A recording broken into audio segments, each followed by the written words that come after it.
Articles ये वैसा topic है जो हर एग्जाम में आता है, चाहे कंपटीशन लेवल का हो वहाँ पे भी आर्टिकल्स पूछा जाता है, वहाँ पे कुछ लेवल हाई होता है, और बोर्ड एग्जाम में तो हमेशा पूछा जाता है, चाहे इंटरमीडिएट का बोर्ड एग्जाम हो या फिर इंटर 10th का हो, 11th का हो या फिर 12th का हो। हर ये ज़्यादा भारी टॉपिक नहीं है, ये मतलब सबसे कम और सबसे आसान टॉपिक यही है।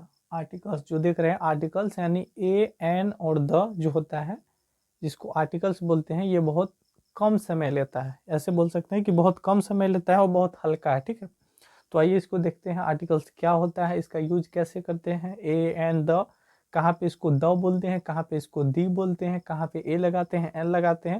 हालांकि जब शुरू में पढ़ते हैं तो क्या पढ़ते हैं कि ए ई आई ओ यू के साथ ए नहीं बल्कि एन लगेगा, लेकिन यहाँ पे कॉन्सेप्ट कुछ चेंज हो जाता है जब मैट्रिकुलेशन या फिर इंटरमीडिएट के एग्जाम की बात करते हैं तब। ठीक है, तो देखते हैं इसमें क्या होता है। आर्टिकल्स जो होता है, आर्टिकल्स इसको ऐसे बोल सकते हैं कि आर्टिकल्स, जैसे पूछा जाता है कई बार कि आर्टिकल्स क्या होता है। ठीक है, तो वहाँ पे ऑफिशियली ये होता है 3। ठीक है, वहाँ पे ये गिनते हैं ए एन और द को।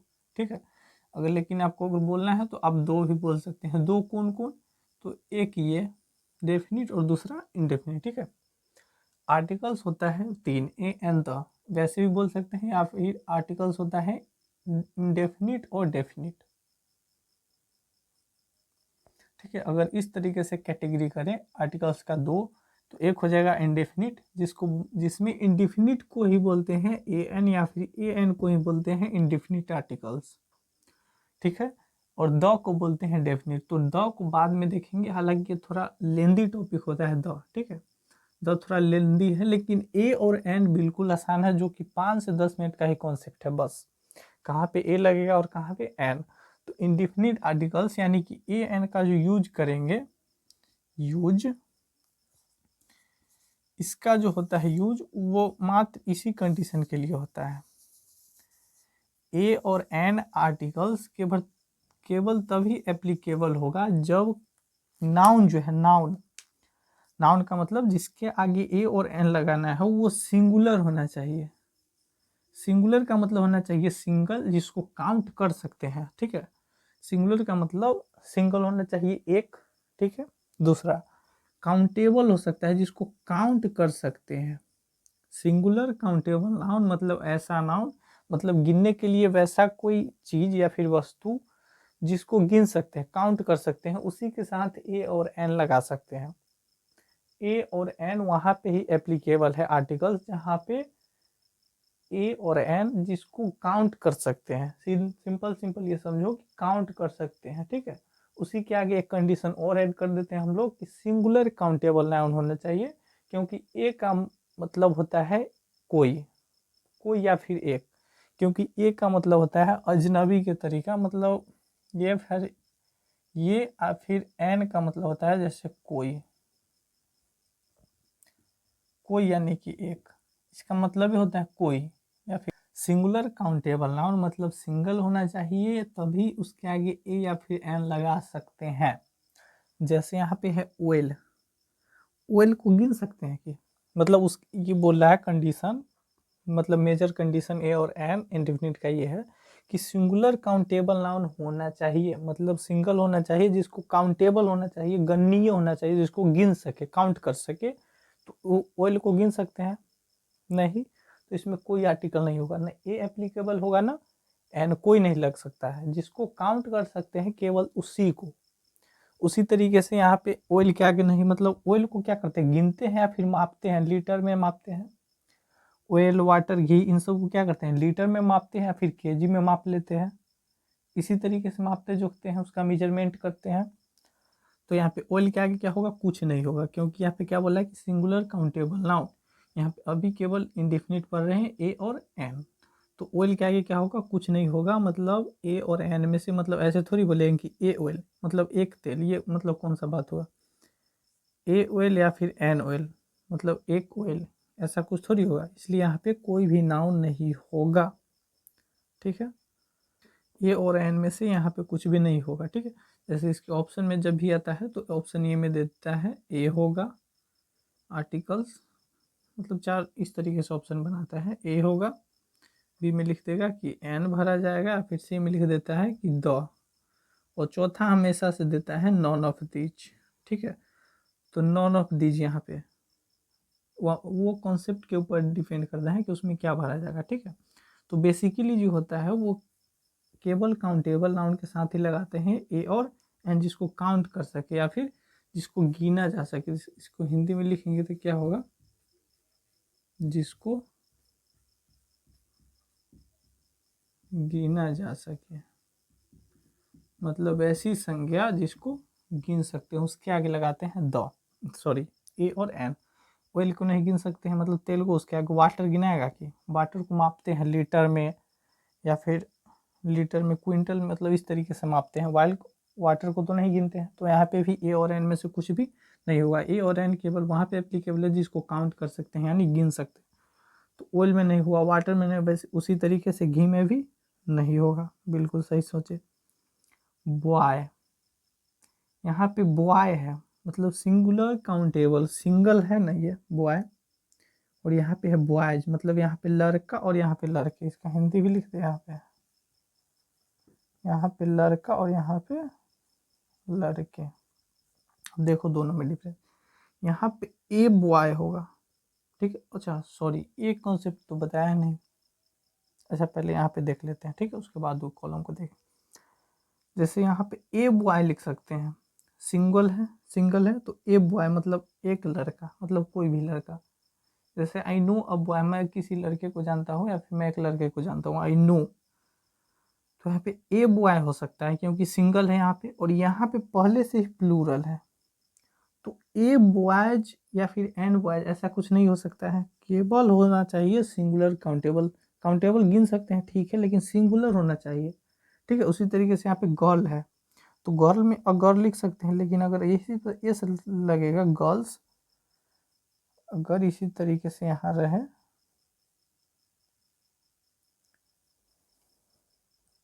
गर्ल्स, तो इसके आगे क्या होगा, इसके आगे कुछ भी नहीं होगा। ठीक है, यहाँ पे ए इसके लिए एप्लीकेबल ए गर्ल हो सकता है, ए गर्ल, ए गर्ल्स नहीं हो सकता, या फिर एन गर्ल्स नहीं हो सकता। सुनो, ए और एन तो सिंगुलर काउंटेबल नाउन के साथ लगाते हैं, ठीक है, इंडेफिनिट है, लेकिन कहाँ पे ए लगाएंगे और कहाँ पे एन लगाएंगे। ठीक है, इसका शुरू सबसे पहले कॉन्सेप्ट हम लोग ये पढ़ते हैं कि जहाँ पे भैया है मतलब क्या, ए आई ओ यू, वही ना, जहाँ पे हम ये पढ़ते हैं कि रुक जाओ एक मिनट, जहाँ पे है मतलब ए, इसको स्मॉल में लिख दे रहे हैं, ए ई आई ओ और यू मतलब भावेल, मतलब जहाँ पे भी भावेल है उसके आगे क्या कर दो कि एन लगा दो, और बाकी सब जो भावेल लेटर से वर्ड स्टार्ट हो रहा है, भावेल लेटर मतलब शुरू का एक अक्षर जो भावेल से स्टार्ट हो रहा है, उसके आगे क्या लगा देते हैं, एन। शुरू में हम भी यही पढ़े थे, आप भी यही पढ़े थे कि उसके साथ लगेगा एन, और जो बाकी बच गया रेस्टॉल जो भी कॉन्सोनेंट लेटर्स है, कॉन्सोनेंट भावेल तो वो हो गए, और जो भी 21 कॉन्सोनेंट है मतलब 21 5 ये 26 टोटल, जो भी 21 है उसके साथ लगा दो ए, मतलब सिंगुलर काउंटेबल हो जिसको गिन सकते हैं। तो लेकिन सुनो रियलिटी ये है, इसका रियलिटी ये है, कंपटीशन लेवल का बात कर रहे हैं, फिर इंटरमीडिएट या फिर मेट्रिकुलेशन में ऐसे पूछता है। वो बचपन में ठीक है, जैसे एन एग एन एलिफेंट, तो वहाँ तक ठीक है चलेगा, लेकिन यहाँ पे बचपन में आप बहुत कुछ नहीं जानते थे, इसलिए वहाँ पे आपको सिंपल दे दिया जाता था। उसी तरीके के कुछ वर्ड्स दिए जाते थे, और उसके आगे ए ई आई ओ यू को पहचान करके उसके आगे एन लगाने की प्रैक्टिस करवाई जाती थी। ठीक है, तो बचपन में आप लोग बहुत कुछ नहीं जानते थे, अभी बहुत कुछ जानते हैं, तो इसमें भी एक्स्ट्रा पढ़ना पड़ेगा। ठीक है, अब सुनो, इसका रूल ये कहता है एन के लिए कि एन हम तब लगाएंगे, ठीक है, एन मतलब एन तब लगेगा जब भावेल नहीं होना चाहिए। भावेल से मतलब नहीं है, भावेल साउंड से मतलब है, ये साउंड को हाईलाइट रखो। भावेल साउंड मतलब स्वर ध्वनि, स्वर ध्वनि, भावेल से इसको मतलब नहीं है। इसमें भी वही कॉन्सेप्ट था, पहले भी वही कॉन्सेप्ट था, लेकिन कुछ गिने चुने वर्ड दिए जाते थे बस।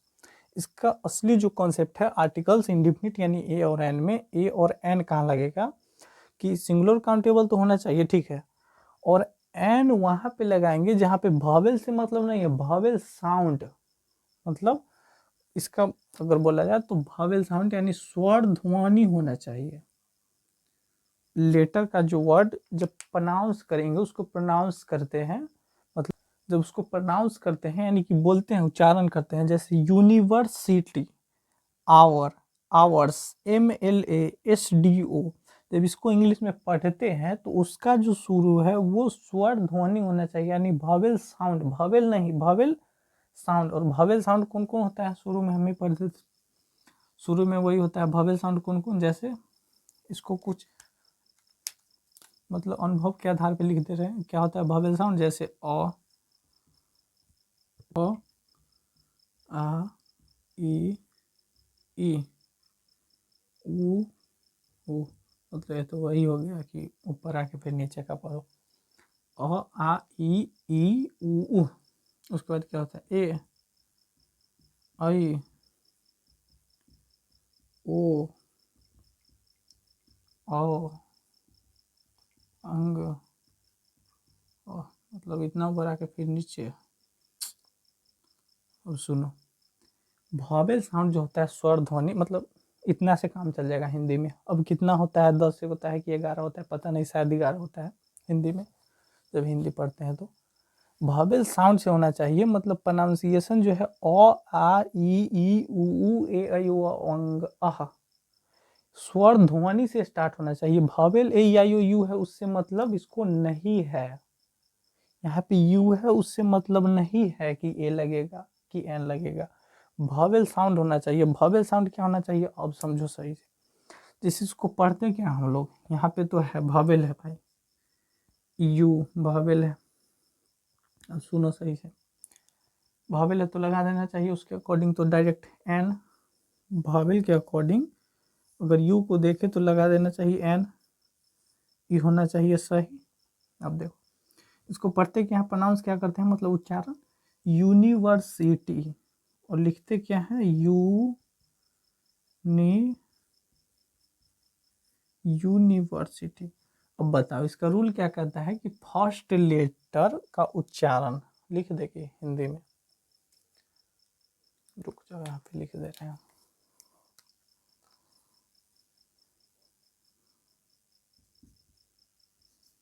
एन तब लगेगा जब फर्स्ट लेटर का उच्चारण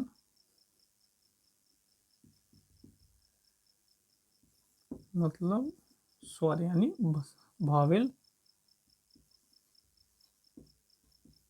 भावेल ध्वनि से हो, मतलब फर्स्ट लेटर या फिर वर्ड, ठीक है वही बात है, मतलब फर्स्ट लेटर यानी ई वर्ड का फर्स्ट लेटर, ये समझो कि वर्ड का फर्स्ट लेटर जो है उसका उच्चारण स्वर ध्वनि, स्वर ध्वनि का मतलब क्या कि इनसे होना चाहिए, अ आ ई ऊ ए ऐ ओ अंग। अब देखो इसमें क्या आ रहा है, यूनिवर्सिटी, हिंदी में तो ये उच्चारण होता है या फिर यही लिखते हैं, तो इसके अनुसार अभी बताओ, यू जो है यू को छोड़िए, ये मात्रा को गायब कर देना है, य है इसमें, मतलब भावेल में नहीं है कहीं पे, तो जब ई नहीं है तो यहाँ पे एन कैसे लगेगा, सो बताओ, जब यहाँ पे य है ही नहीं स्वर ध्वनि में तो एन कहाँ से,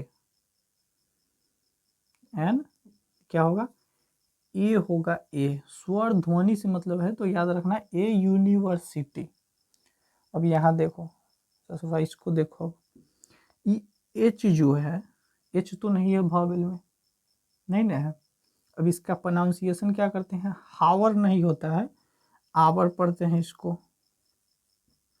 अब इसका प्रोनाउंस में आ रहा है स्वर ध्वनि, आई में से कोई स्वर ध्वनि आया तो यहाँ पे एन आवर होगा, मतलब 1 घंटा, इसका हिंदी वही होता है, आवर का मतलब होता है घंटा, तो इसमें क्या बोल सकते हैं 1 घंटा। ठीक है, 1 घंटा। और यहाँ पे देखो क्या खचराई करता है, एन आवर तो होता है, आवर्स कहाँ से होगा ये बताओ हमको, एग्जाम्पल में दे दिया है कहीं पे, सॉरी मेरा ही बनाया हुआ एग्जाम्पल है, कोई दिया नहीं। एन आवर्स कहाँ से होगा, पहले ही बताए हैं कि यहाँ पे या तो ए एन तभी लगेगा जब सिंगुलर काउंटेबल हो। ये कह रहा है कि सिंगुलर भी होता है, 1 घंटा का मतलब सिंगल 1 घंटा, 1 आवर्स बोला है कई घंटा, 75 100 हजारों घंटा, तो ये कहाँ से होगा, इसमें कुछ भी नहीं लगेगा, चाहे एस हो। इसे लगाने से पहले ध्यान में रख लेना है कि सिंगल होना चाहिए और फिर भी काउंटेबल, सिंगुलर और काउंटेबल, मतलब सिंगल होना चाहिए और काउंट करने लायक। अब सुनो, एमएलए को तो गिन सकते हैं, विधायक जितने भी होते हैं उसको।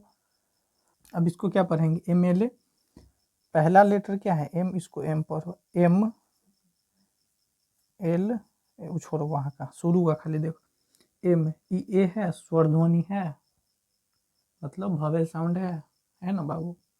तो यहाँ पे क्या होगा, एन एमएलए होता है, ए एमएलए नहीं होता है। तो अब कहाँ गया कि ए ई आई ओ यू से शुरू होगा, तो उसमें क्या पढ़ेंगे, एन, उसका कॉन्सेप्ट कहाँ गया अब, ठीक है। तो सही रूल यही है, मतलब रूल यही होता है कि वॉवेल नहीं, वॉवेल साउंड, मतलब वॉवेल साउंड का मतलब ये जो होता है स्वर ध्वनि हिंदी में, उससे शुरू होना चाहिए फर्स्ट लेट, मतलब फर्स्ट वर्ड का फर्स्ट लेटर शुरू हिंदी में उच्चारण में। जैसे एस डी ओ, एस ऐसी होता है ना, एस डी ओ, तो इसमें एन एस डी हो जाएगा, N N S D O. यहाँ पे वॉवेल कहाँ है, फिर भी आ रहा है एन, मतलब वॉवेल साउंड आ रहा है। अब यहाँ पे देखो आई पी एस, ई भी तो नहीं है, आई को इसको क्या पढ़ेंगे, आई ऐसे ही पढ़ते हैं, तो आ है वॉवेल है, मतलब स्वर ध्वनि वॉवेल साउंड, तो हाँ तो होगा एन आई पी एस। इसमें भी वही है तो इसका भी वही होगा, एन आई एस। यूरोपियन, अभी देखो यह वॉवेल है और ये वॉवेल साउंड नहीं बना पाएगा, देखो ई भी है, ई के बाद यू भी आ रहा है। अब देखो क्या करेगा, ई बना देगा यूरोपियन, देखो ये यला दिया हिंदी में, फिर दोनों है वॉवेल, सटले सटले ऐसा ना है, दोनों है, ई भी है यू भी है, लेकिन यला दिया है फर्स्ट लेटर, तो ए यूरोपियन होता है, ठीक है, एन यूरोपियन नहीं, ए यूरोपियन। अब देखो शुरू में अंडा वाला, जो अंडा अंडा खूब पढ़ा तुम लोग, अंडा और एलिफेंट हाथी जो था, एग, एग ऐसी होता है, ऐसे होता है कि केवल ऐसे होता है, जो भी हो। अब यहाँ पे वॉवेल साउंड आया कि नहीं आया, वॉवेल साउंड है, तो वहाँ पे ए नहीं बल्कि एन होगा, और यहाँ पे एग्स कर दे तो दोनों गायब, मतलब ज़्यादा अंडा है। ऑनेस्ट देखो शुरू हो रहा है एच से, और इसको हिंदी में क्या पढ़ते हैं हम लोग, हॉनेस्ट पढ़ते हैं कि ऑनेस्ट पढ़ते हैं, ओ नेस्ट पढ़ते हैं, शुरू वाला कथी है ओ, तो आते हैं वॉवेल साउंड। तो एन ऑनेस्ट मैन है, यहाँ पे ध्यान रखना, ऑनेस्ट जो है एडजेक्टिव है, ऑनेस्ट एडजेक्टिव है, मतलब विशेषण है। तो ऑनेस्ट का मतलब क्या, मतलब कोई बोलेगा ऑनेस्ट मतलब ईमानदार, तो ईमानदार गिनने का चीज़ है, ईमानदार आदमी ऑनेस्ट मैन गिन सकते हैं, लेकिन ऑनेस्ट केवल नहीं होगा, केवल ऑनेस्ट रहेगा तो वो नहीं होगा, ऑनेस्ट के साथ कुछ आना चाहिए, मैन गर्ल बॉय कुछ भी, गाय कुछ भी, तब यहाँ पे ए और एन लगेगा, केवल ऑनेस्ट नहीं आएगा, ठीक है। तो कॉन्सेप्ट यही था, ए और एन का इंडेफिनिट, जो इंडेफिनिट में क्या है, ए एन, ए और एन का मतलब होता है कि कोई या एक, जैसे यहाँ पे क्या है, अब वो आए, मतलब कोई लड़का, कोई भी हो सकता है, कोई सर्टेन नहीं है, निश्चित नहीं कि यही होगा या फिर वही होगा। तो एन कॉन्सेप्ट वही कि सिंगुलर होना चाहिए, जैसे यहाँ पे है, यहाँ पे है, काउंटेबल होना चाहिए, मिला लो गिन सकते हैं, और एन वहाँ पे लगेगा वॉवेल नहीं, वॉवेल साउंड, ठीक है। तो ये खत्म, ए और एन हमेशा के लिए खत्म। तो ए और एन यहाँ पे होता है खत्म। अब इसके आगे द को देखेंगे, ठीक है। अब फिर से अगले वीडियो में इसका द को देखते हैं, पार्ट सेकेंड थर्ड जो भी बनता है, इस पे पार्ट 2 हो, पार्ट 3 हो, जितना बने, लेकिन द को फिर अच्छे तरीके से क्लियर करेंगे, क्योंकि द जो है इससे थोड़ा उलझाने वाला है, द में थोड़ा ज़्यादा उलझने की कोशिश होती है, इसलिए सोचते हैं कि इसको कोशिश करें कि और आसान किया जाए। द थोड़ा सा कॉन्सेप्ट उजला है, मतलब आसान तो है, कई जगहों पे फिक्स होता है कि यहाँ पे द लगेगा तो लगेगा, और कई जगहों पे होता है कि उस सेंस के अनुसार लगाया जाता है कि इस सेंस का मतलब क्या बन रहा है, जैसे इस सेंटेंस का सेंस क्या रहा है, मतलब क्या बन रहा है। ठीक है, तो यहाँ पे इसी को ख़त्म करते हैं।